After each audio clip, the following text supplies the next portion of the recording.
20 seconds.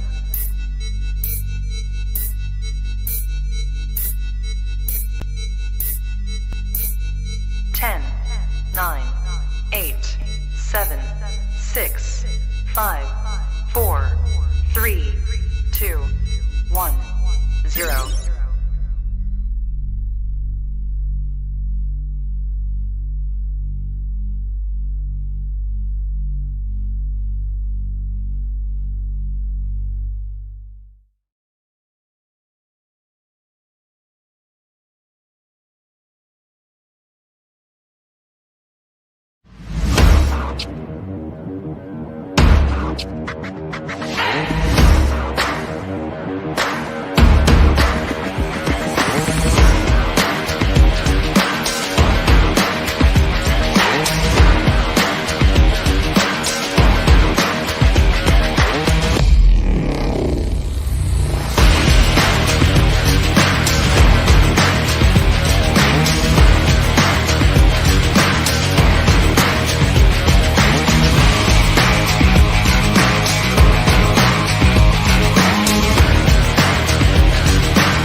Hello, everybody, and welcome to another edition of the Cheap Seats with your host, me, Andrew Faubert.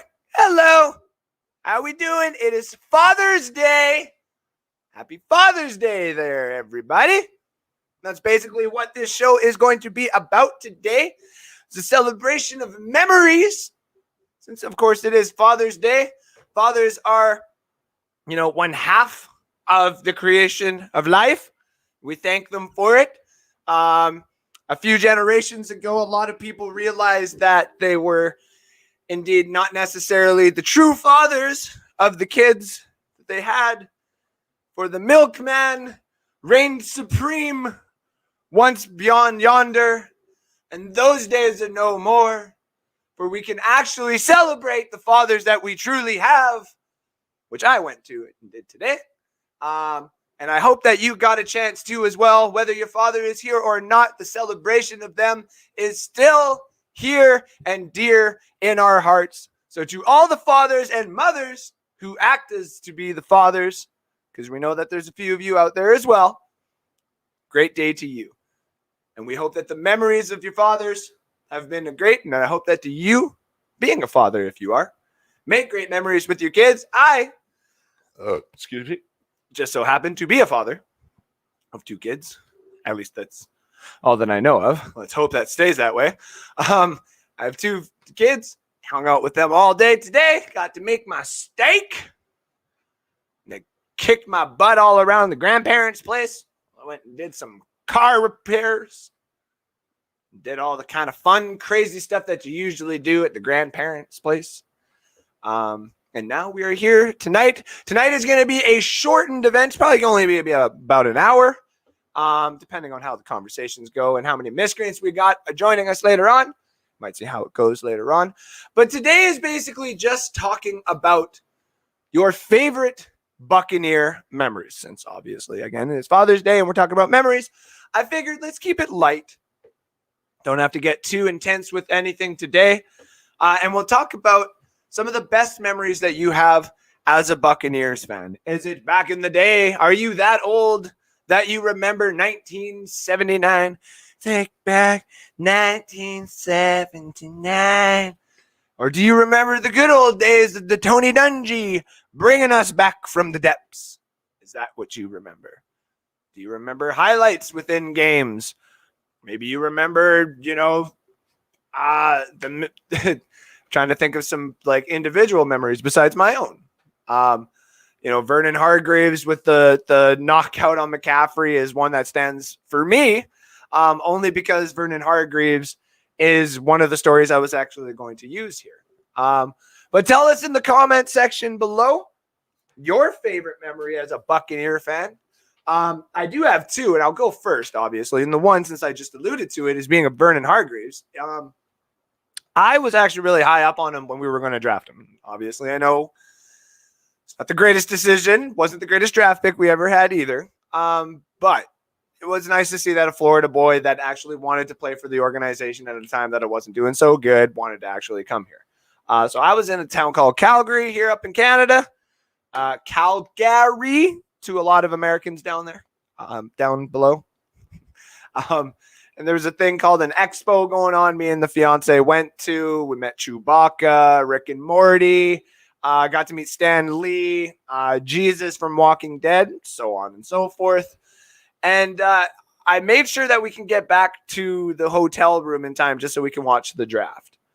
And I remember the fiance being like, I really hope this Vernon guy gets drafted to your team. That would be kind of cool because I know you've been hoping. And it was the first time ever that she actually cared about my team. It was like, okay, she's getting a ring here pretty darn soon. I'm not going to lie. Best one I can find. And I got a Hemdy down. I'm sorry, love. I love you so much. But yeah, we got, it's a nice moment where we got to hang out in the hotel room, watch the draft. I thought maybe the Bucs were going to trade back up too. There's a couple of players I thought that was on their boards that they thought maybe let's go. That also being said, the other memory I have, I know a lot of people are probably going to have this one, and it's quite for the opposite reason that you would think. This Super Bowl, obviously I'm up here in Canada. This pandemic has put a damper on me being able to come down and actually meet the rest of the co-hosts and my co-workers here at Bucs Report. Haven't been able to come down. Haven't been able to meet any of the fans either. I have a lot of fans from Bucs Report that actually, have been like, how are we getting you down here, man? What game are you coming for? Are we going to meet you? Can we come see the cheap seats? I'm trying. Believe me, I'm trying. They keep extending the border closer. And when I know, you'll know. But I had to sit here in Canada, got to do nothing really besides watch the games and, hang out with the people at work because it's what happened with COVID. But I was quiet throughout the playoffs. I said nothing. I didn't, I wasn't trying to be cocky. I wasn't trying to do anything like that. I didn't want to jinx it. I didn't want to do anything like that. And I remember watching the Super Bowl, and I told work, I'm probably not going to come in on Monday, but things happened, and I did come in. But I remember watching it. My kids went to bed, and the fiance kept coming up and down every so often just to check on the score. And she's got the phone on her, or she's checking the score on her phone. She's just making sure that I'm okay. I was perfectly fine for most of the game until it got to the fourth quarter. And then obviously I started getting a little bit more nervous. Even when it was 31-9, I didn't care. Anything can happen. We always use the 28-3 with all that clock left on the Atlanta Falcons. I didn't want them to use 31-9 with a $154 or whatever it was when the Chiefs were kind of in our end zone. There was a chance, it was very 0.11. They'd have to do so many onside. I'm aware, but I didn't want to just be cocky. I didn't want to think we were going to do it. I didn't want to think like the champion, like our good friend Rick Hughes has said. I just wanted to relax. I wanted to make sure this was going to happen. And as soon as that whistle blew, and we knew that no matter what, we were 2020 Super Bowl champ. I almost said World Series. Super Bowl champions. I bawled. I dropped to the floor, and I just bawled as if my firstborn was, or my daughter was born. She's my firstborn. I bawled as soon as I held her in my hands. I started bawling. Same thing with Maverick, though he was the son. It was more like, listen, buddy, this is my house. All right, I'm gonna kick your ass. Just kidding. With this, I thought I was going to be a Maple Leafs fan. You're living where, just after 1967, and all of a sudden everybody's, we're one of the best. And you hop on this train, you're like, awesome, let's go. I'm a Leafs fan. Then all of a sudden, nothing. And still nothing. And still nothing. I thought for sure my grade 5 celebration of our 2002 Super Bowl was going to be the highlight of me being a Bucs fan, unless we build something later on. And don't come at me in the comment section and be like, Andrew, come on. we're not that bad. Listen, Glaciers make smart decisions when the smart decisions are available to them. And I thought we could possibly be in that spiral for quite a long time. But we weren't. And all that pain growing up in high school and in my younger youth of adult years, whatever you want to call it, I had a hard time dealing with major conversations with actual football fans and actual football players when I'm sitting in the middle of Jamaica in a pool with a bunch of Americans. And they're telling me, how the hell does this Canadian know anything? He's a Bucs fan. How can we even talk to this Bucs fan? We've all lived through those days. So finally, when those whistles blew and there was nothing else holding it back, I just dropped and I just bawled. And I just could not believe it. Wearing this beautiful son of a gun right here, I just bawled. Because it finally felt good to know that even from now on, if I don't win anything as a Bucs fan, that's fine. Now I can grow up as a dad, helping my kids if they just decide to be sports fans, which I think they are. Whatever teams they pick, they don't have to be Bucs fans. I'm going to push it very, very hard, but they don't got to be Bucs fans. They're not going to be Dolphin fans, honey. But they're going to be pushed to be Buc fans. And they're not going to be Eagle fans either. But they're going to be pushed to be Buc fans. And I can deal with not winning anything if they're not Buc fans. I won't be able to deal with it if my kids grow up and they're like, we're Buc fans too. Okay, now I'm going to need for my kids to see them win a Super Bowl. That's how it is. I bawled, man. And my fiance got a great video of it. She came down the stairs. She probably looked this way and then looked down and saw me on the floor bawling, and she just hit record. And God bless her for it. I am so glad that she got that because I'm going to clip that in a video eventually. I'm going to make fun of myself for it as well because that's just what I do. I'm a bit of a comedian. And speaking of comedians, the show that you saw here on Bucs Report right before me was our good old friend Johnny B. You could also see live in person at all the dates that you currently see right here down the list. And if you are not currently watching and you are just listening, go on Bucs Report and see all the dates for Johnny B. I bawled, man. And I'll never, ever, ever deny it. I bawled. Just like the day I held my daughter in my hands and my son in my hands. Like the day the Red Wings won the Stanley Cup back in 2008. Like the day my Cardinals came back in Game 6. I mean, I didn't necessarily bawl for that one, but, there's moments in my life where I've bawled of happiness. And this one really takes the cake. Really, really does.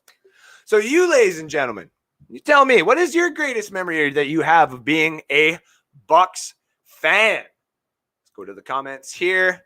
Rich0665, let's flip him go. Thank you for tuning in, buddy. I know you posted that a while. I probably saw the link and you were like, I can't wait till this show starts.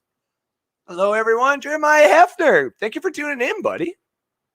Teresa Baxter, one of my miscreants, as always. Thank you for tuning in. Carrie Q, hello. Hello to you as well. Teresa Baxter, yep. Mike Allstat. Man, what a memory. What a memory of the train. I mean, honestly, I'm going to keep that comment on here for a second because this is great. We talked about this we did a show here on Bucs Report where we took the 2002 team and the 2020 team and we kind of combined them to make, one ultimate team. And I didn't want to have no running back debate. I said, you know what? I'm putting one fullback position in there, and it's Mike Allstat. We're just calling it a day. Right? Like the highlights of Mike Allstat at his prime are some of the best running highlights that you could ever ask for. This guy was a train. It's like watching a fullback Barry Sanders. There's no reason. He had no business doing some of the runs that he did. At all. And I missed the opportunity and I'm still kicking myself in the butt to this day. I believe I was at a tattoo expo. And if it wasn't the tattoo expo, it was the comic expo here in Edmonton. And they were selling the authentic Mike Allstat Super Bowl winning helmet. So the helmet he wore when he won the 2002 Super Bowl. $400. I walked away because I didn't have enough. Could have easily had enough the next week. I would have been fine. I just chose to be smart with my money. Be nice to be able to just pull it out and show you right now, Jeremiah Hefner and all the fans. But I made that mistake. But man, was he fun to watch. And Dunn. Now, Dunn was a little before my time. I had to go back and watch some highlights of his. Man, was he one hell of a running back. There's a lot of great running backs that this team has had. Injuries, though, have really taken them away. When it worked out was also good to see. Remember the Bucs band playing in the end zone? I had season seats near them. That would have been really, really fun as well. I mean, there might have been a time where they were really quiet. Obviously, not too much to celebrate. But that would have been really cool. Good conversation. So one thing about being near a stadium that people, not necessarily you, Teresa, of course, but some people take for granted, where they're like, the band's here, and we get to just see the practice squad players and get their autographs. This is dumb. Man, like I said, and if Johnny's in the comments section, he's going to kill me for this one. There's a CFL XFL merger, man. You give me all those XFL players, and I'm going to get all their autographs, and I would pay the good money to see them. It's just the way it is. It's just the way it is. But I'm not going to lie. A Bucs man playing in the end zone. That would be quite fun, Teresa. That would be. I don't know. What is that emoji? Oh, the drums. I think I did that okay. Having my Father's Day drink. Since I had this, I literally just got home from making sure the kids had a nice Father's Day as well. Because that's what you do on Father's Day. You make sure the mother and the kids are having fun. And you just kind of relax and hope for the best. Actually, I had a really nice Father's Day. It was quite nice. Miscreants, sound off. Now, where is most of my Miscreants tonight? I know Mr. Matt Colson has got his kids coming over, so he won't be here. It's all right. Was the best duo in the league, in my opinion. This is also true. Camping out in the first playoff tickets. We were 15th in line. Now, see, that's a good thing. That's one thing I miss, Teresa, about the good old days. And I say this good old days because it didn't actually happen that long ago. Is waiting in line for tickets. I mean, you got scalpers and stuff like that take it like crazy, and all these bots that buy out the spots just to get the tickets so they can go resell them for crazy amount prices. That's not the way it should be done. The big fans, the ultimate fans, should always be able to have priority over everybody else. And the only way that you can do that is having physical lineups to go. There's a reason why jobs give you vacation time. If you have to go stand or sit or camp out in a certain venue in order to get tickets, that's just what happens. There's I wish I knew what the book was called, but there's a beautiful book about someone who was trying to buy tickets for, I believe it was Kiss in Iowa? Something like that. I'll have to try and remember that. But it was a great book, and they waited in line, and it snowed, and there was almost a tornado within like 4 days, and they had to wait a week and a half, and he was second in line, and he was trying to bargain with the guy ahead of him the whole entire time, and he ended up actually doing it on the second last day. It was actually a really interesting read way back in the day. I think I was 17 or 18 when I read that book. And I'll have to try and remember that if anybody's interested in it. I'll have to see if I even have that book. I got a bunch of sports books right in front of me, but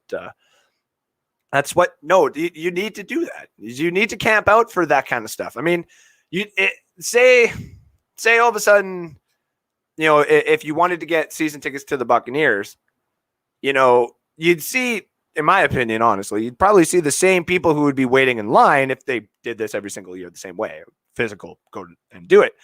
If you have to wait in line and stand there, you'd see them first, and then all these other people who are just doing there for scalping, or a couple of scalpers might have gotten ahead of some of the actual season ticket holders, which would actually suck. I never personally ever want to see stadiums get run by scalpers, because people who go there just to see faces, the rich people, and Derek Jeter's gonna be here, Alex Rodriguez, or some of the Tampa Bay Rays. And I know that's not Tampa Bay Rays. I'm using examples of players that live around Tampa or have been exposed to Tampa. That's the kind of crap I hate. I really hate that. You definitely want to see none of that be exposed too much, obviously. I'd rather the real fans of real stuff be able to keep what they want to be able to see. Because if you told me, if there wasn't no COVID and you told me all I had to do was go in a physical line to get to the Super Bowl, it would suck and it would cost me a lot. But damn, buddy, I would be flying down 2 days before it and hopping in line, doing a count live to make sure I know exactly how many tickets would be available. People just do what they got to do, and I wish that the world was still like that. Thank you for that comment, Teresa. I was a Derek Thomas fan. Don't feel bad. Hey, I supported, and hey, listen, everybody knows me too. I come on here. I always hold true, and I will always continue to hold true on anything that I've ever said. I'm never going to come or go back on anything that I say, because I think that's what makes you a bad host or a bad analyst and all that kind of stuff. I thought Robert Aguayo in the second round was going to be our savior. There, I said it. I'm sorry. Okay? I actually thought that would have been the answer. Why don't we go in the second round and just get a kicker? Why the hell not? That's the only thing we need. Isn't it? I mean, Jameis Winston at the time seems like he could actually maybe do it if we, maybe kick some more field goals that actually can get in. We might be able to get 3 more wins, which would put us at 9-7 again, and probably have the Washington football team kick us out of the playoffs again. But hey, we spent a second rounder on a kicker, right? So no, don't ever feel bad either. Always hold true to your comments. Always hold true to what you say too. Because when people are like, you said this, they'll never actually hold true to what they say. Go on Twitter and all their comments are ever deleted. I've only deleted 3 of my comments. And I've screenshotted them and actually put them in comments and be like, hey, listen, I deleted mine. Here's some stupid crap that I've said. So, pirates are way cooler than a fish. Huh? Well, I mean, now you got me thinking of like fictional pirates versus fictional sharks. And I mean, Jaws always had the scary big shark that scared people out of the water. But I mean, Jack Sparrow, man, like even my fiance, I could see her out of my peripherals just nodding her head. She's a big Johnny Depp fan. She's like, getting Jack damn Sparrow. Like, you wonder why the rum's gone? It's because I've been seduced by you the whole time. You've been drinking the rum, and I really appreciate it. Elizabeth Swann, please learn how to act. It'd be really, really great if you would learn how to act appropriately. That's that. Yeah, I guess maybe pirates are better. I guess you got a point. I guess so. I was in shock after the first half of the Super Bowl, right? Right? Like you're sitting there and you want to start celebrating. You want to just go mad. Just lose control. You're like, we're doing it. You want to go on Twitter and already start dropping the tweets, like we're champions, screw everybody, all this crap. Like we're doing it. But it was so hard. It was so hard to just, it was really difficult to just sit there and chill. You know what I mean? It was difficult. And as my fiance, if she ever decides to pop on here, which would be hilarious if she ever did, she would be one of the first people to tell you. Again, I yelled. I think it was our first or second drive, and then we punted it, or we lost. I see, and I gotta go watch the Super Bowl again. I've been watching too much other film on some of the young guys coming up in the draft, which I don't even think, did I post their pictures? No, I didn't post their pictures. But yeah, I was not. I agree with a lot of people. It was hard, man. It was hard to start getting too crazy.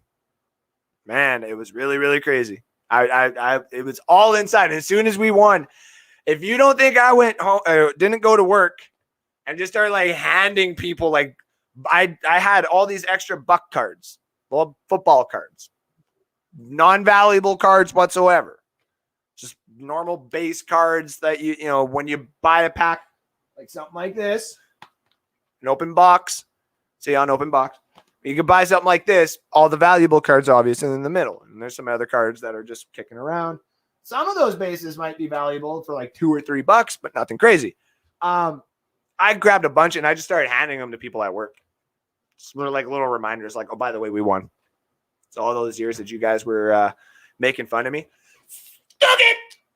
Like literally my shirt. Dropping dimes and suck it signs. And I know it's an Aaron Rodgers shirt. I literally just like the shirt. I'm also an Aaron Rodgers fan. It's hard to be lately. That's for sure. I used to like his attitude. Wasn't too bad. He's not meant to be a Packer, if you ask me. I think his attitude was always meant to be more of a 49er, but you can't just decide where you want to go, obviously. So it's just the way it is. Number 40, yep. Mike Allstate was a fantastic power runner, fast, but also light on his feet. We don't have many guys like that in a lifetime. No, that is true. There one play where he didn't go down. He's like almost doing that side crawl. He got like 10 or 15 yards doing that side crawl, and then the reach. Oh, just sexy play after sexy play after sexy play that man did. And you see some of the interviews that he does now, and like the poor guy doesn't look too great or doesn't sound too great. I mean, nobody ever is once you're done football later on into your youth when you do get banged up. But he's still a legend, man. Like the highlight film that he's got, in my opinion, you look at that highlight film and you show that to young kids.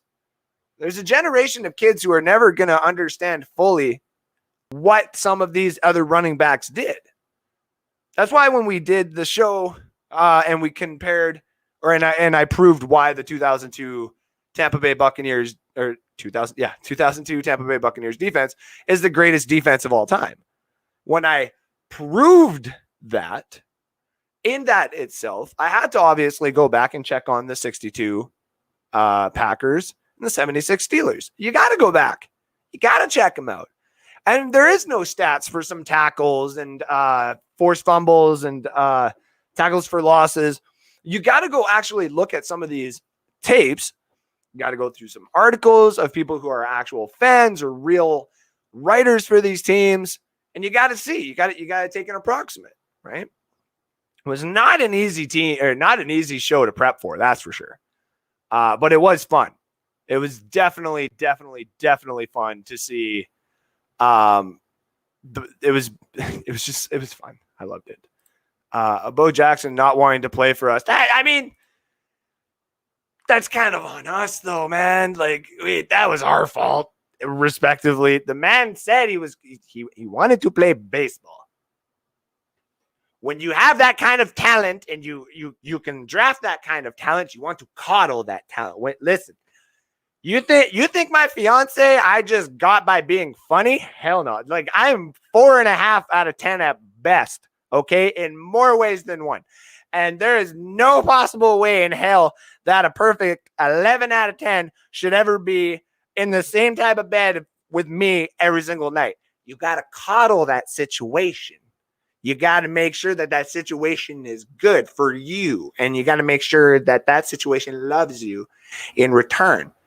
That's not what we did with Bo Jackson, man. Not at all. Speaking of somebody that I love dearly, Super Straight, Stephen Blasker. How we doing tonight, my friend? How you doing, brother? What's going on? It's Father's Day. Got about another half an hour of this show.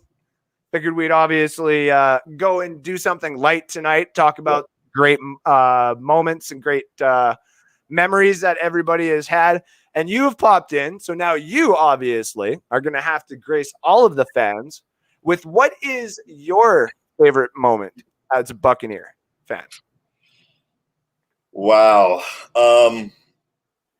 Man, there's so much has happened. Ever or just this past season is what we're talking about? Ever, anytime, Okay. anytime. Yeah, I mean, it's easy to go back and pick the 2002 Bucks and what they did and what they accomplished and that sort of thing, and all the great players that were on that team, and that's already panned out because how many Hall of Famers do we already have from that particular team? But I'll be honest, Johnny talked about it earlier. The professor talked about it earlier. What this team was able to accomplish when everyone in the media, and including not even people in the media, Bucs fans themselves were saying, you know what? Now that we've got these pieces, we're sure contenders for a playoff. We're maybe 1 or 2 years away from contending for a Super Bowl. Mm-hmm. And to be able to do everything that we did, and remember, after 12 games, we were 7-5. Mm-hmm. And everybody was talking about, including Bucs fans, maybe this just isn't our year. Maybe next year will be better. COVID, all this other stuff. Not knowing the playbook, all kinds of excuses were already starting to take place right around the time we had our very late, which was unusually late, bye week. Yep. And to see what they were able to do after the bye week and turn things around the way we did, man. Right. That was huge. And see, I again, you probably were on earlier when I said that, I always hold myself accountable for anything I said. Last year, I had the Bucs being 6-6 before the bye, and then obviously winning right out. You were close, man. Yep. I did eventually. My final prediction of the year was having them win the Super Bowl, but personally, to me, when we at Bucs Report were talking, I was totally content. This is going to sound bad, but I was totally content with a conference final loss, respectively close, because that would have driven that really good team to be like, no. Now we're going to win it the next year and the year after that. As long as Brady's here, we got it. Right. And it scared me, the thought of we can win this and everyone's going to be happy in the first year and stuff like that. But then what do we do after? What is going to be the continuation after? So I was always scared of that. And was a little bit lenient towards the content because that's what we as Buccaneer fans were okay with, right? Right, absolutely. Respectable mediocrity. We just wanted to be talked about. So, hey man, there's so many memories too. Like we talk about single game performances. Like, I mean, I wish you weren't on right now because I was going to say the Ryan Fitzpatrick when he threw 2 500-yard games. That was kind of cool to see. I just throw that in there. I really don't want to have to hit you. I know, man. When me and you meet, it's going to be so awesome. That, not just like one moment, but when Jameis Winston threw 5,000 yards, I was like, okay, that's actually kind of really cool to see. Yeah. The Evans catch, like when we talk about that, the 2 feet down and then taking that abusive shot afterwards, still holding control, like, There's so many good one single plays that you could always point out as well. Teresa Baxter says, I miss it too. We know. I miss it too. It's called an adult beverage. This thing right here, listen, I was told sometimes that I'm not allowed to possibly drink on the Bucs Report show because I may have had 1 or 2 wobbly No, I'm just kidding. We try to keep it light, and I don't like to, just show anything, obviously. So that's why I drink a light beer. The cheap seats, baby. Mr. Bucs Nation tuning in tonight. Thank you for hopping in. I appreciate that. Oh, excuse me. Anytime that I can see the other Bucs shows that are out there tuning into mine, it actually makes me feel humble to see everybody out there tuning into mine. You guys are amazing. I'm a huge fan of James. James is awesome. God, he is awesome. The Bucs Nation does a phenomenal job on his show. His broadcast, especially throughout the whole season last year, but especially in the playoffs and the Super Bowl, phenomenal. And when he hit 10,000, I was, way to go, James. Way to go.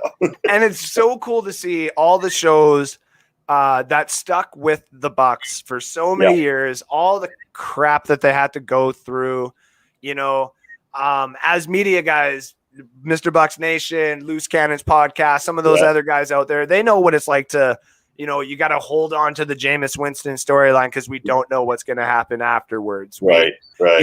We can't keep insulting Muscle Hamster, but God, that nickname is just so awesome, right? Like, we've been through it, and we've all had to suffer some of the consequences on social media because we're all getting used to it as well. Man, suffering is such the right word with Jameis because, I mean, he was so hard to watch. So hard to watch. It was really like riding a roller coaster. It really was. I've even said before, as much as I tried, I really did. And I even go as far as being like, I didn't have that much money. I had just started dating my fiance before, and there was this bar on the other side, and we're talking like an hour away. So I can't drink too much. I can drink at the beginning of the game, finish the game, play a pool, and then I'm legally okay to drive. So I had to do that. And I found this bar, and it was called Shanks, and it was huge. And we're talking like almost 1,000 TVs in this place. They had 2 like movie screens, like one on one side, one on the other. And I'm like, this is my place. This is awesome. And I walk in. I don't have my Bucs jersey at the time. This is my first jersey I ever got, the Evans one here. Nice. And I got to wear it for the Thursday night game between the Bucs and the Rams back in 2017, I think it was. But in this case, I'm sitting there. I sit down. I'm at the bar. They got all the TVs right at the bar, and the manager comes up and he gives me the menu and this, that, and everything else. He's like, "All right, buddy, what game can I throw on you for you?" I'm like, "Could I get the Bucs and the Titans?" And I'm like, would like to see the both quarterbacks. And he goes, "Could I possibly interest you in a better game?" I was like, "No, I kind of want to watch this." All right. Let's put it on. And I'm excited. I want to see what Winston can do. And what does Winston do? The first drive he goes out there, first throw he does, it's a pick 6. Yep. He was known for that. Yep. And I even said to myself, listen, the Bucs have never had an opportunity to develop a quarterback. We will have to give them time. And for the first 2 years, I defended him just like everybody else did. At the 3rd year, I started to listen to my boss at the certain job, who was a Washington football team fan. Right. And he's like, "Listen, dude, I've been around for a while. This Winston guy is not going to do anything here." And I'm like, "Yeah, what quarterback have you had that's done anything?" He's just like, "Any quarterback that I've had can be argued better than Jameis Winston." I'm like, I don't want to do this. I don't want to do this. Yeah. He goes, "I would take Joe Theismann with one leg before I would start signing Jameis Winston to an extension." And I'm like, that are we talking about Theismann on the field? He goes, "Yes, I do not want that guy out there." And I'm like, all right, okay.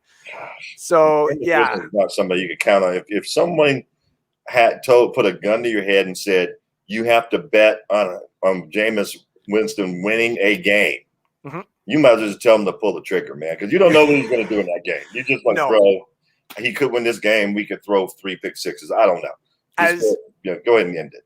As Harry Greek would say in the betting world, there's certain people and teams that you just don't want to bet on because you don't know what they're going to do. I would not be betting on the New Orleans Saints this upcoming year. They could honestly be playing, and I do mean this because we've seen it before.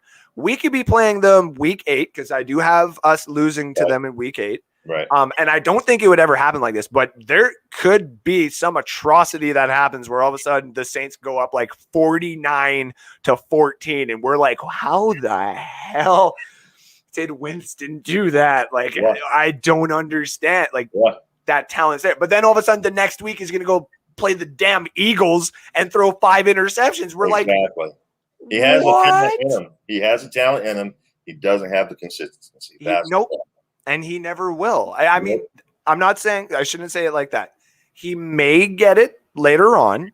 He may have an opportunity, may not be with the Saints. I do think they're probably going to run more Taysom this year and throw him as the utility weapon.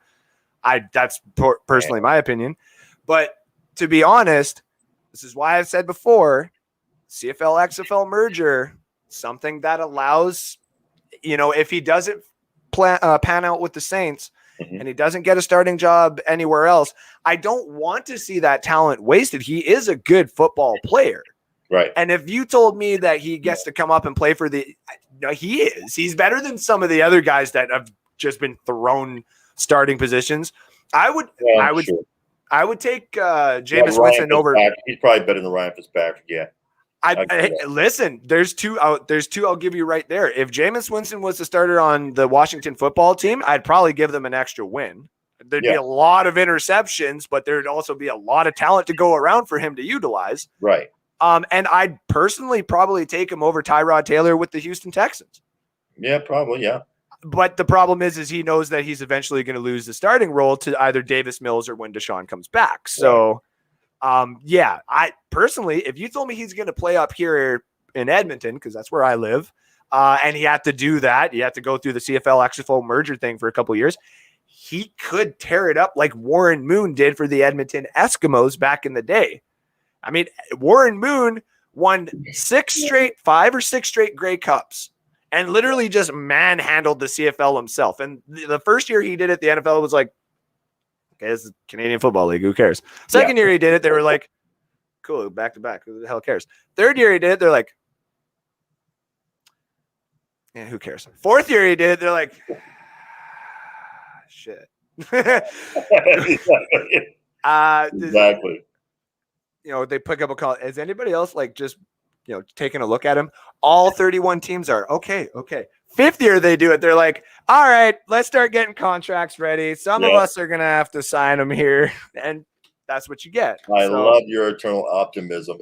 Your Canadian optimism is a breath of fresh air. It really is. Jameis is not going to play for the CFL or the XFL or the merger. Here's why, and you know this to be true, but you follow this stuff. He can make too much money as a backup. Yes, he can.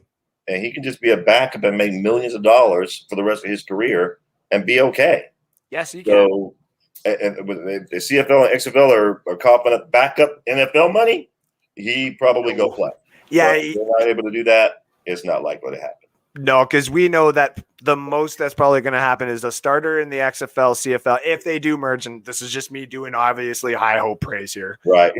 You'd probably see a quarterback make at most for the first couple of years $1 million for being a starting quarterback there. Right. If that. And backups make anywhere between 4 to 8 to 12 if you're the Cleveland backup of last year. There, I think it was Chase Daniels. Yeah. So you do make a very good point. You're looking at your third stringers though. You're Colin Kaepernicks, your Michael Vicks, those kind of names that have faltered out of the right. It'd be actually kind of cool to see Sam Bradford start tossing the ball around in CFL. That would be kind of cool. That would be cool. I like Sam Bradford. He's kind of brittle, but he's a good quarterback. He's brittle, yeah, but you give him 2 or 3 years up here in the CFL or something like that. You told me tomorrow that a 5-year healthy Sam Bradford just decided to go sign with the CFL. Yeah, I'm gonna go take a look. That'd be cool. It would definitely be like it's a name draw. I like the idea, like you talked about in the past, with the CFL XFL merger. That'd be huge. Yeah, huge. It just takes a couple of names, and that's all it needs up here. And if anything, for the states, it just needs to be utilized in some some cities that don't have any of these teams, like St. Louis. They're going to get around that pretty good. Yeah. Orlando, I think would be another great spot. You can still utilize big markets like New York or Los Angeles, but you got to use those other cities that don't have anything. Portland would probably love it. There's a couple other ones. I have an article that I am writing about what would be really cool, what you could actually do.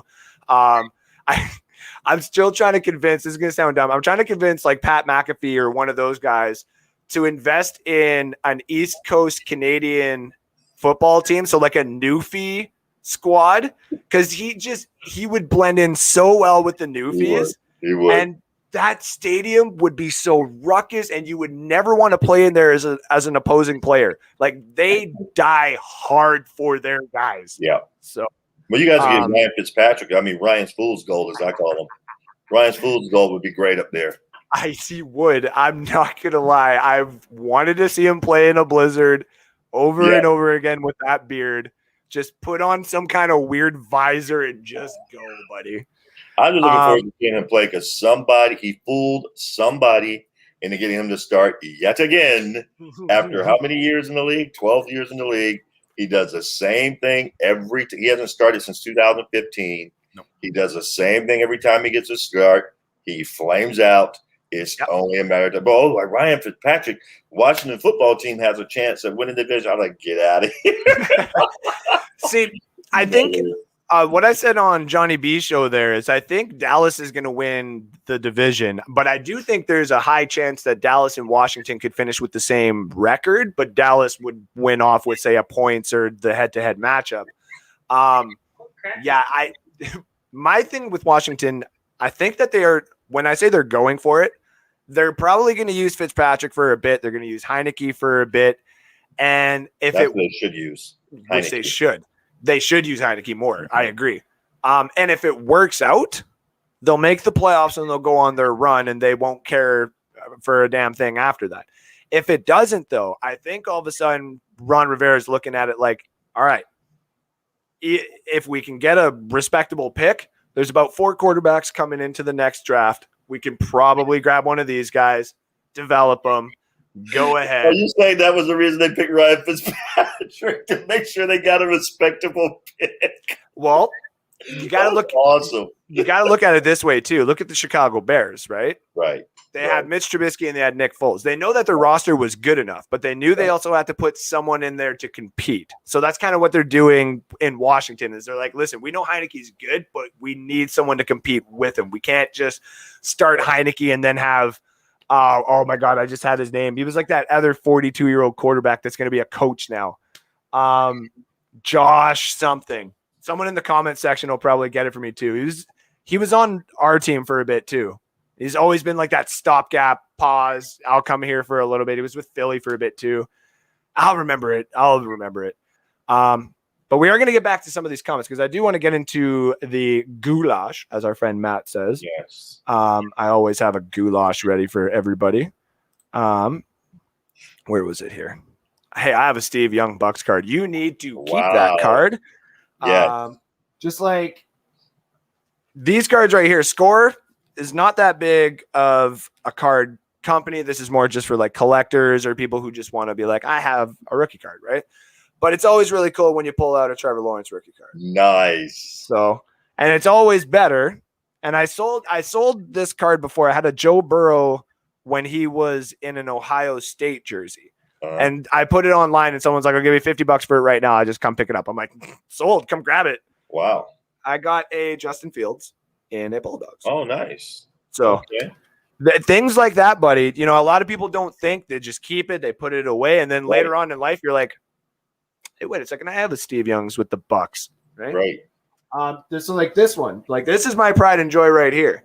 I have a David Ayers young gun. This is the Zamboni driver that came in and beat the Maple Leafs for the Canes. Nice. I had to get his card. I had to make sure I got that. So nice. Jeremy Hefner says, what's up, brother? Howdy doody. More like 20 out of 10. I think he was talking about my fiance, and I do appreciate that, my friend. I do appreciate that. She is a very gorgeous woman, and I do not deserve to have her. At home Super Bowl, yes, that's another great memory. I don't think anyone's going to be able to do that for quite a while. Yeah, I don't think that's going to happen again. I really do. It's never been done. Nope. And we're 55 Super Bowls in, and it's never been done. It's the first time in 55 Super Bowls. I don't think it's going to happen again. Like anytime that the LA will host the Super Bowl, they do have a higher chance than anybody else, considering they have 2 flipping teams. Yeah. And the Rams do have a really good chance this year, of course, with Matt Stafford. What's up? Do they though? I mean, they're going to be a good regular season team, and I think if they get certain matchups in the playoffs, they'll probably get to the Bucs. But I do think they're going to have to play the Bucs, or even someone. What's that other team I was thinking of? They might even have to play like someone like Dallas, and it might just end up becoming a shootout, and they don't have enough ammunition, or Stafford is just prone to throwing that late interception. Or Stafford's hurting, and I have all kinds of faith in both Stafford and Roethlisberger's annual injuries. just a normal thing now. Yeah, I don't have Pittsburgh even sniffing the playoffs next year. And a lot of people have come at me for that. And I'm like, yeah, well, until you actually can show me consistency on the Steelers, I'm not gonna believe it. Agreed. Speaking of beautiful ladies in your life, I too have one. Your lady is gorgeous.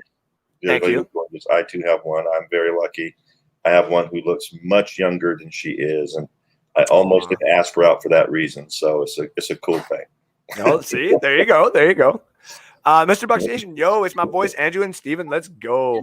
Always appreciated. Is there a link? Oh, lost him there. Yes, I have a link here. Steven will come back in. My apologies there to anybody. We got a few more minutes left. We're going to get into the goulash, and you can pop on in.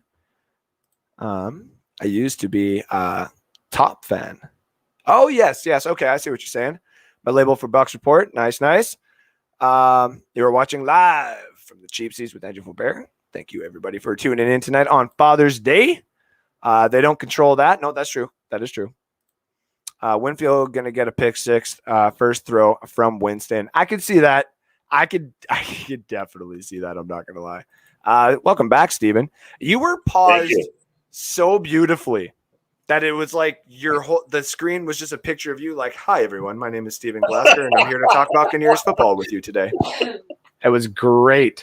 Yes, we got the link down there. If anybody wants to come in for the goulash, we're going to get the goulash going in about 4 minutes. I obviously just love talking. Actually, about 2 minutes. I love talking to my Bucs fans, especially on a Sunday night, especially on Father's Day. Again, shout out to all the fathers and the mothers out there who have to be fathers because men can be pieces of shit. Yeah. We know that. We're going to speak highly to that. My daddy, no, just kidding. Start getting real deep. No, just kidding. McGowan, thank you. Josh McGowan. That's the guy. Oh, that's right. Yeah. He's a perfect example of somebody who's been in the league way too long. He gets paid a lot of money to do nothing. Yep. But apparently he's going to be one hell of a coach. Did you also see, and I wish I should have posted this. I saw a picture. There is a bidding war between Fox and ESPN over Robert Griffin III. Really? Apparently he's gonna be very, very good. Like apparently better than Romo. And that threw me for a loop. That's gonna be something to see because Romo's phenomenal. Right, and I love Romo. I love when he can see the future on the field. Like, yeah, here I go. You know, I personally love that. I mean, I'm interested to see what Robert Griffin's gonna do though. Yeah, because. Yeah, that's gonna be funny. I gave away a rookie Michael Jordan card. And hey, it's kind of comparable because they're getting on the same platform now. I still remember back in the day in grade 5, I had Pokemon cards. They were a big thing, and the packs that everybody's buying for $3,900 a pack. What? They're very expensive now. And you can thank Logan Paul for making them even more expensive because he just decided to buy one of the Charizards off one of the dudes because he persuaded him more than anything. So now prices of the packs went from like $31, $32.50 all of a sudden to $3,900. And if you do the math on like a box, wow. So I had one Charizard before. I traded another one in order to get like a Clefairy or a couple other cards, blah, blah, blah. But looking back at it now, I was like, I had 2 fucking Charizards. And if they were graded 10s, that's $300,000 right there. Wow. That's on me. Wow. What's up, Cole? I see. I got you. Hans Gruber, touching Cowboy, or should I call you Mr. McLean? Nice. Hello, Mr. McLean. Great movie. You've been sitting here for quite a long time. One of the greatest movies ever. Greatest Christmas movie of all time. Bingo. Nice. I always wondered in my days why my mom would watch that around Christmas time all the time. And now I totally understand. And now my fiance is like, it's not a Christmas movie. It's a Christmas movie. It is. It's a Christmas movie. You know who else is going to agree that it's a Christmas movie? Who? The dude. Thank you for coming in. The dude. How you doing tonight, my brother? What's growing on, guys? growing on this beard, buddy. Hey, what were you guys just talking about? I popped in here because I heard you talking about something a minute ago, and now I forgot. Actually, we were just talking about Hans Gruber here with his comment, and then we started talking about how Die Hard is the greatest Christmas movie of all time. Correct. And it shouldn't even be questioned. I mean, Home Alone is still up there. Well, there's another one that people are joking around with that you wouldn't think is technically a Christmas movie, but they're like, well, this is technically, and I'm like, oh, okay, I guess. I always put Jingle All the Way. Arnold Schwarzenegger. Give me Arnold Schwarzenegger all the time. Right. That's a Christmas movie as well. Yeah. Well, I'm sorry. I must have fallen asleep for a while. So I guess Merry Christmas. No? No? Hey, No. I remember you guys were talking about Pokemon, weren't you? Yep. Yes. We were. Oh, man. Do you know what the definition of the word Pokemon is? What is it? It's a gay Jamaican. And the Pokemon, man. Pokemon. Not the Pokemon. My The girlfriend's Pokemon. laughing in the background. Oh, crap. I'm sorry. Oh, is crap cuss? Nope. Hey, I'm just going by, I think I dropped one S word, couple of A words, but ass is appropriate on this show. Correct. So I've already given myself one warning, and Steven never crosses the line. So Well, he's super straight. You got it. Yes, he is. I think I crossed the line once. I think I said, "Holy shit!" He took a walk on the now wild you did. side. Yeah, Now there's your warning, Steven. Congratulations. thank you. Hey, so we had Hans Gruber tuning in. Yeah, I think he Yes. still is tuning in. Yep. That is So he excellent. survived the fall, huh? I thought he was Apparently. dead, but who knew? He survived the fall. He survived Hogwarts. He survived everything, apparently. Hey, another fun story. Way back before the movies, back when the dude was in high school, I caught a case of the Hogwarts. Man, that chick was disgusting. All right. Speaking of disgusting, let's get into this quick. It's called the goulash, but we know it as Stupid Bucs fans say. So we just do a quick little goulash. It's just a mixture of memes that I know the dude likes to come on and be a part of here. So speaking of disgusting, two of the most disgusting athletes of all time are on the Madden cover this year. How dare you? 22 lost. I wonder what their fondle ladies' power is in Madden 22. Oh. It's got to be up there. It's got to be up there, bro. Like It's- 90 plus. It's 69. Yeah, they spent a lot of time. Hey, they spent a lot of time massaging that cover. MVP stands for massage. Never mind. All this talent and not a single ring to show for it. That is so true. Which So really sad. does suck, because if you put all four of them in their prime on a team and just add men to good players, that's a freaking squad, guys. Yeah, absolutely. And here's the thing. Here's the thing. Didn't Adrian Peterson win like Nickelodeon's Fan Choice Award or something? Oh wait, Nope. no, that's right. No, he didn't. That was this guy. Is that the Trib? That is Trubisky, the MVP edition. Trib. Oh man. I'm not gonna lie. I want there to be substitute availability for Madden covers, because I want the normal one, but I want these funny ones that fans make too. Like, these are just great. Watch That Players annual meeting includes Le'Veon Bell, of course. I love Check out that. your boy coming in with the Macho Man elbow drop. Right to Cam Newton too. I mean, hey, look at that bottom right. That's going to be the next receiver for the Buccaneers. Hey, real quick though, and nothing against. Well, okay, everything against the guy. Does Cam Newton not possess a mirror in his house? No, not at all. How does he not understand he looks exactly like Sideshow Bob? Oh, No. that's the look. That is Sideshow Bob. Man, it's been a long time since I've watched The Simpsons. I'm so surprised I did not catch on to that sooner. I didn't until just now, but that is absolutely Sideshow Bob. Damn. Well done, dude. Hey, vodka. Corona. Green Bay Packers, we're waiting for the Chicago Bears to wish us a happy Father's Day. some key moments of their little rivalry. I thought that was quite funny. Sitting out of his prime and ruining his career, Le'Veon Bell. I hate Andy Reid.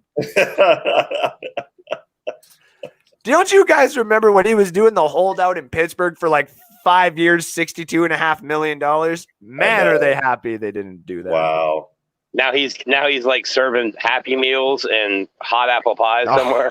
Exactly. He serves hot apple pie. Girlfriend, I miss you. What he misses is all the memories of football this year, baby. Yeah. Give me Brady not remembering what down it is. I don't care anymore. Yeah, still won a Super Bowl. Who cares? Who still won, baby. 15-year-old Arch Manning has a better chance to beat Tom Brady in the Super Bowl one day than half the quarterbacks in this league. It's true. That is awesome. Hey, real quick, what's the kid's name again? Arch Manning. Okay. Here's a little memo to all NFL defensive players, coordinators, and otherwise. Yep. If you let a mofo come in named Arch or Archie and light you up, you have to resign, or you have to go, I don't know, to like an Epstein Island or something. I don't know, but you have to get the hell out of here. Yeah. Oh, wait, is hell a bad word? No, hell is not a bad word. I'm driving the bus there after this life, y'all. You come down with me. Nice. The Lions have more Madden covers than playoff wins in the last 60 years. I threw this up just in case my co-host was coming on tonight. That is so sad. Fair to say they lose more? Oh, yes. So sad. Which is, listen, both of these like games in itself are not what the Madden covers look like. These are not good games whatsoever. Hey, next time you have Alex on camera, can he try to justify, defend, explain, or otherwise how in the living hell the Lions always get a Thanksgiving Day game? Like, okay, look, we want to build our appetite. We want to enjoy ourselves. We don't want to see a powder blue team get their teeth kicked in their home stadium every holiday, man. Very true. And that's it, dude. See, the deal is, you know how when you're in high school and there's a homecoming game, it was always a team that you knew your team could beat, so you look good for the homecoming game. That's the Lions' role for Thanksgiving. It's so bad though, too. It's so bad. And here's the thing: are they really excited that? Like, okay, is there a Lion fan out there that goes, "Oh my God, we got Jared Goff"? No, I mean, probably not. Not really. Alex isn't even sold. Holy crap, dude! Look, I would love to see them do well simply for that reason. Yes. Well, two of the greatest people to play the game of football at their position, Barry Sanders and Megatron, literally said they didn't retire because their skills were diminished. They're like, you know what? Ain't a chance in hell. Right. I'm out. Right. That was it. The Lions wouldn't even trade them. And wouldn't have even done anything. They literally tapped out. Yep. They destroyed those guys' careers. They should have traded them. Speaking of tapping out, guess which Atlanta won? That's so bad. Like, both of these games are so bad. Like, the fact that it was 28-3 for the Falcons is bad enough, but the fact that score at the bottom and the damn Atlanta team won is won a lot of money on that. And real quick, Atlanta fan, no, that does not make up for blowing the Super Bowl the way you did. It does not. No. It will not. Okay, 328 is forever your holiday. Okay, instead of rising up or rise up, y'all need to wise up. You choked away a 3-touchdown lead when dude, there wasn't enough time left in that game for a fat guy to get to the concession stand and back, and you blew a 3-touchdown lead. Yeah. You brought down your Hall of Famers and your owners and your investors down to the field to come witness what it's like to be part of a winning culture, and you really screwed that one up. Dude, there's better teams at your local Home Depot. Shout out. Yeah. I mean, okay. Hey, you barely deserve onion rings, let alone a ring. Okay. They do, however, get the NFC No. conference champ ring. I believe they do have those. They hang those banners pretty high. That's for sure. Wait a minute. Also, City of Atlanta. Yep. Every fucking street does not have to be named after a peach. Okay, every street. It's Peach State, Peach Garden, Peach Blossom, Peach Grove, Peach Tree, Peach Bush, Peach Way. Like, dude, hey, where do you live? I live off of Peach and Peach. Go ask yourself, man. That's where I'm at. No wonder you couldn't find the end zone in the fourth quarter. You were driving around on freaking Peach something. Which leads you to Peach Way, which then substitute into Peach Drive. Turn left on Peach Crescent again. Like, yeah, I haven't even been there. Look, peach cobbler is delicious, but come on, man. Okay? It's just a hairy fruit. Oh, my gosh. With a pit. Speaking of hairy fruits, the Raider fans are crazy. Raiders will go 16-1 due to signing All-Pro, All-World, All-NFL linebacker Darren Lee with superstars such as Lee, Crosby, Ruggs, Carr, Abram, and a fully rebuilt offensive line of All-Pro linemen. It's Super Bowl or bust for these elite Oakland Raiders. This is going to be a historic year for one of the finest franchises the NFL has ever known. Just win a baby. Isn't their first round pick from last year borderline not going to make the team? Yep. Right. Hey, Mike Mayock. Hey, turns out it's not as easy as you thought it was, huh, bro? It's not, is it? Hey, every GM you ever criticized on TV, Mayock, is literally grabbing a bottle of Jergens and tissue every time they see you on TV now. Okay? And hey, John Gruden, you haven't built something since you owned a set of Lincoln Logs back when you were 5, okay? You can't build a team. You can't develop talent. Hell, Gruden, you can't even pronounce half the players on your team's name. I can't even pronounce half of that damn team. I can't even pronounce Ngakwe properly. Like, damn. Oh, and Spider ZY Banana, dude. That was 20 years ago. The banana has gone bad. It's mango peach, man. It's mango peach. Speaking of mango peach, I don't know how to transition that properly. The last one of the goulash. The man who is going to come and make sure we win this Super Bowl this year. Adam Vinatieri, I'm retiring 1 month later. The Buccaneers have signed Adam Vinatieri. Stop. To the veteran minimum. And ladies and gentlemen, this is me being the stupid stuff Bucs fans say. Stupid Bucs fans say. Those last two, absolutely. I agree. All right. Finish off the show tonight. We're just going to go through the last little bit of the comments. Congrats to all who didn't pull out. Yes. Nice. Hey, did you guys notice that I censored the word mother more than the F word? Oh, yes, we did. That was my bad. The best part. I just heard it in the background. Buddy, I did not. Mother's not a curse word, but you were like, I was like, wow. Mother's not a curse word. You've never met my mama. Oh, yes, that was good. And yes, grow on. To the dudes who didn't pull out.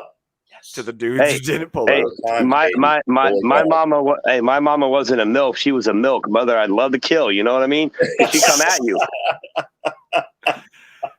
King of the Jungle, my ass. Johnny Dean finally tuning in. So what does that mean, Nicholas? Hello. Hey, guys. What's up, Andrew? Hi, everybody. I feel like Jeremiah is very angry. Yeah, he seemed a little off. He's actually been very nice to have for the show, though. I know. Sure. Well, thank you for the support, but hey, there it is, Johnny Dean. You're right. M. Bad word. Streets. Yeah, you got to clip that. That is funny. Oh, Spectre vision. Speaking of daddies, there's our daddy. There's your quarterback. I think he looks like he'll still be throwing touchdowns. I think that is law in Atlanta, Teresa says. Yeah, everything's named after Peach. Dude, come on, seriously. It's horrible. It's horrible. Darren who? Vegas, not Oakland. Yeah. I forgot. I screw that up sometimes. Ouch. Gruden likes to pound the cock. Thank you, Johnny Dean, for making me. Thank you for making me have to say that, dude. Thank you, Johnny. Hello. Hey, you know what's really bad about Atlanta too? Every street has the word peach in it, right? Right. And there's so many girls or people walking around with peach bottoms, for lack of a better expression. Right. And here's the thing. Right. Dude, okay, I don't know who needs to hear this, but peach salsa is not freaking Mexican, bruh. Okay? Wow. I don't know how much more wrong you can be. No, I'm just kidding. That's spicy. No. That's spicy fruit salad. You Caucasian criminal. Okay? I agree. Fruit salad. Yummy. I have been to Atlanta numerous, without exaggeration, at least a dozen times. And you still haven't met Teresa or taken her out. How dare you? Care for Atlanta at all. I just don't. It's when they had their ice storm there, you know, when the people were frozen on the freeway and stuff. And not frozen, when the cars were like backed up on the freeway because of a nasty winter storm, and people actually died in their cars. I went, that kind of tells you about Atlanta. Man. I mean, come on, man. You know, come on. You're gonna have people coming at Dallas now for how they drive in the winter, dude. Like, come on. No, we had a nasty ice storm here too, but all our electricity was out and people were freezing to death. I'm talking about people in their cars found a way when, like, near the freeway or near the highway, where they could have easily walked up the embankment to find shelter, found a way to die in their cars. You know, that's kind of telling you. Listen, Teresa says she's north of Atlanta, so. Hey, Faubert, what song were you just singing? Millions of peaches. Hey. Millions. And do we know? Hey, do we know the name of that band? Country. The presidency of the United States of America. Which the initials for that is POT USA. You're welcome. Thank you. Right. Wow. Did anybody ever realize that when you see like anything on the TV about the president speaking, it says POTUS, it really says pot us, and I'm like, oh, so we're supposed to smoke now? Yeah, it helps you get through it. That way it makes sense. Federally legal. Also, hey, Atlanta, everything you serve to eat, quit asking me if I want some freaking peaches on it. Okay? No, I don't. I'd like a stack of pancakes, 2 eggs sunny side up, and 2 strips of bacon. Would you like some peach jam on that? Would you like me to punch you in the face? I mean, see, it's not just me, Andrew. No. Hey, listen. I'm gonna have to come down and see the hatred for real. I guess when I come down there for 2 weeks, we're driving up to Atlanta. I'm gonna have to see this now. Hey, dude. Okay, it's a tough place to drive around. It really is.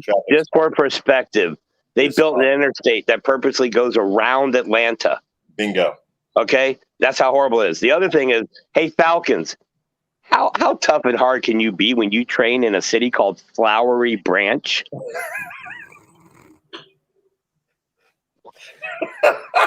We're the Flowery Branch Falcons, and we come to kick ass. And we have gradient jerseys, and it says ATL on it because we're not sure how to spell Atlanta. The dude abides. Oh, a peach emoji is used for ass, so that explains things. That's true. The perfect show for a Walmart parking lot. Yeah, well, you know what? I have on shorts, so this is more Tarjay right now. Nice. This is too good. Pecan salsa. Pecan. Oh, that's good. The pecan thing too. Don't even get me started on the pecan thing. Oh my! Hey, look, it's a nut. Okay. How would you like to have a freaking cashew pie, you idiot? How do you want my nut? Do you want it nut or net? Oh, you just haven't had anything good. You had pecan pie, bro. That's pecan and a bunch of sugar syrup mixed in a pie crust, bro. Pecan pie. That's true. I mean, don't get me wrong, it's delicious, but still, that's not the point. I'm not gonna lie, yeah.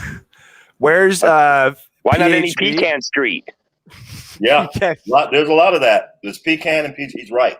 Is it pecan or peaches? It's one of those two. Would you like some peach and pecan salsa? No. No, we don't. Don't let them tell you to get on 285 and go until it ends. You Americans, I love you guys way too much. I'm gonna have to come down there. The traffic is terrible, bro. It is terrible. Listen, if I could win a nice lump sum of money, one of the things that I've always planned to do was do a trip from where we are to at least San Diego and come up through Utah, Las Vegas, and all that kind of stuff. So that's the trip. Yeah.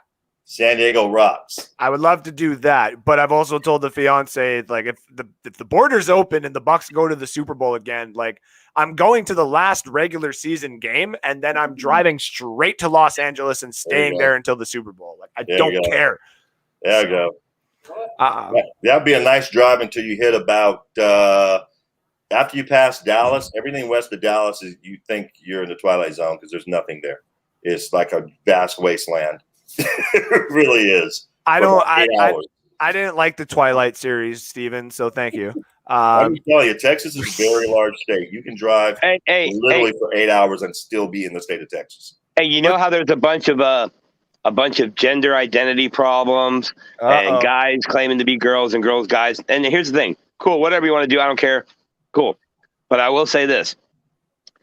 That crap didn't start until the Twilight movies came out, bro, with those glittery ass vampires. That's all I'm gonna say. That's true. Now the glittery vampire decided to turn into a bat, flutter away, and go into a different type of universe where he was hired on to actually play flippin' Batman. Well, you missed the part, though, Andrew. It turned into a bat, sneezed in someone's chili, and that's how we ended up with coronavirus. No, didn't you see the South Park episode? It was a peregrine or whatever the hell those things are called. Hey, what's that guy's name, the actor? Oh crap! Yeah, the vampire, the glittery vampire. It's something totally douchey. I know that. He's going to be the new Batman. In fact, that's what I was saying. Yeah, give me a second. There you go. Thank you, sweetie. What is it? Robert Pattinson. Robert Pattinson. All right, Robert Pattinson, dude, your forehead to jaw ratio is way off, bro. Like your forehead and head width above your ear is like normal man size. Let's say you wear a 7 5/8 hat, but your chin is like that of Siegfried and Roy. You know what I mean? It's just very small and minute. You find me hot with my small little chin, I'm gonna suck your blood, you little. And why does your chin always look like it's trying to exit backstage? Like back through your neck. Wow. This show sometimes, guys. Hot buttered pecan salted. Ooh. That sounds good, actually. Hey, if they make that into a pie, I'd probably have sex with that. Dallas sucks. Dallas sucks. Newsflash. That Dallas sucks. Newsflash. And Canadians are definitely weird. And with that, I'm dying laughing. Well, Christopher Cole, that's what you get on Sunday nights, man. You got Johnny B. He opens it up. He kills it every single time, and then I finish off the show the best way that I can. And don't ever, please, whatever you do until I actually hit a comedy stage, don't ever call me the finishing act. Johnny B has been doing this for a long time, and if you ever watch his shows, he gets people going. But I do appreciate making all of you guys laugh here on Sunday nights. With that being said, I'm gonna go make some more babies so that I can celebrate for more Father's Days. Hey, what? Another member of the Don't Pull Out crew. I dig it. That's right. That's right. Right before I go and get snipped. That's right. All right. Hey, for everybody that was celebrating Father's Day today, congratulations or something cool. For all you guys without kids, we're gonna go ahead and set aside a day. We'll call it tomorrow, Monday, and we're gonna call it Stiff Washcloth Day. All right, have a great night, guys. Thank you for popping on there, dude. And Steven, as always, Sundays are so much fun when I get to hang out with you and the rest of the Miscreants. We had the Miscreants into the comment section. I know a few of them were dealing with, of course, Father's Day. Some people were wondering if I was even going to pop in. Listen, unless my internet's not working. And even then, I'd probably just pull out my phone and go outside and do a show here, guys. This is what I do. I like to entertain you guys. This is one of the reasons why Bucs Report fired Rick and put me in this position.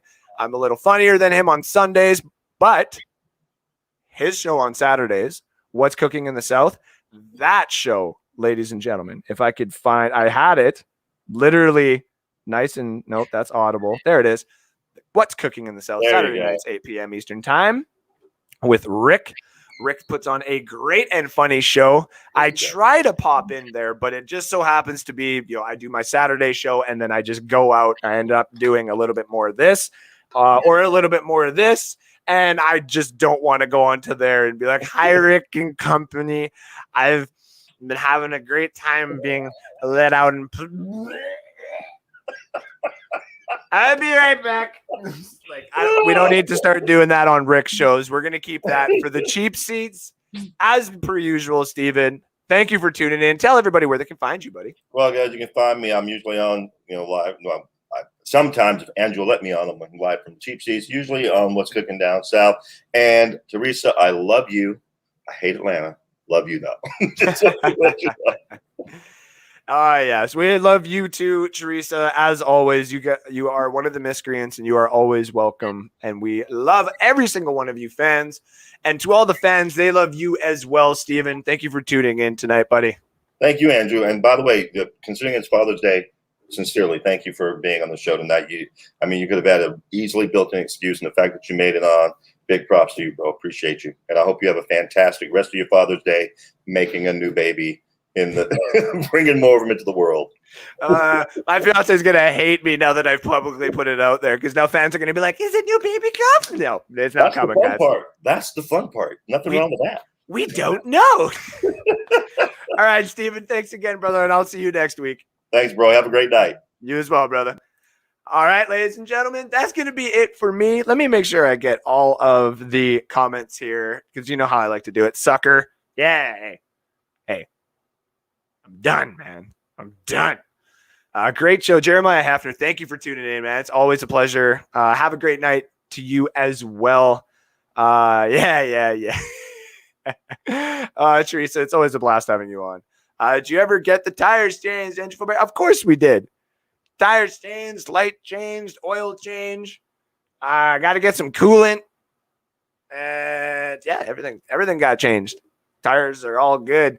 Now I can actually grip while I drive 150 kilometers an hour on a highway that speed limit is only 90 and never get caught.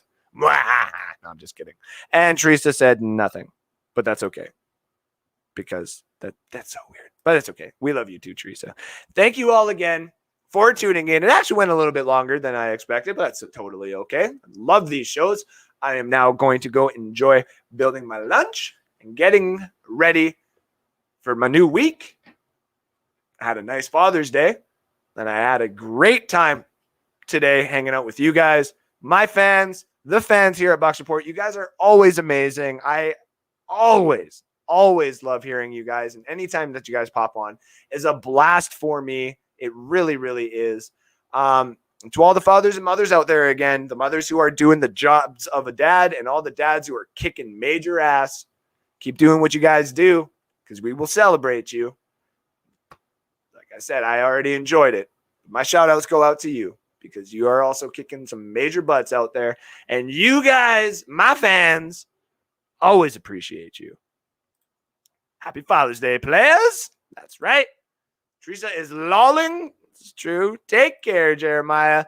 Great show, Johnny Dean, I think. I know you popped in a little bit late, but we still love you there, buddy.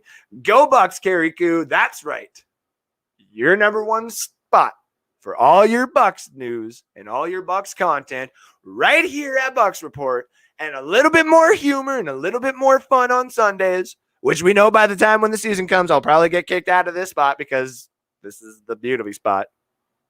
But until then, we'll enjoy it, and I'll be here. Love you guys. Happy Father's Day. Cheers to everybody. And we'll talk to you next week. Ciao, ciao for now. T-minus 20 seconds.